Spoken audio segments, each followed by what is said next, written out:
Tück und Hader, die Katz und fraß es auf. Ein Hund in es verdrossen, das floss und schuldig Blut. Kam pfeilschnell hergeschossen, zerriss die Katz in Wut. Ein Stock stand nah beim Hunde, der lag ihm schon gedroht. Er schlug zur selben Stunde den Hund, er schlug ihn tot. Am glühenden Feuerherde der Stock in Rächer Fahn. Die Flamme ihn verzerrte und allzu schnell war er verbrannt.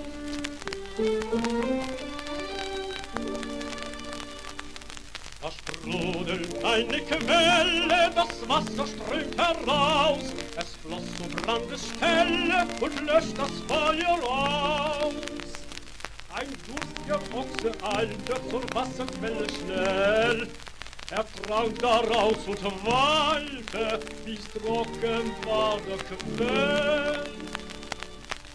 Da war der Ochs ergriffen vom schlechteren Gewalt. Das Messer war geschliffen, geschlachtet war der bald. Dem Schlechter machte leise der Todesengel sich. Er tat nach seiner Weise, der Schlechter darauf verblich.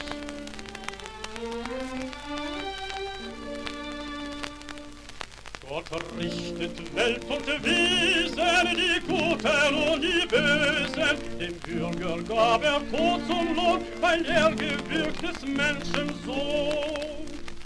Der hingeführt zu schlechter Bank den Ochsen, der das Wasser trank, das ausgelöscht den Feuerbrand, indem der Stock den Rächer fand. Der Stock, der unrecht und gut den Hundstoß auf der Stelle schlug, der in der Wut die Katze riss, die das unschuldige Lämmchen biss. Was erlebte meinem Vater war, er kaufte für 2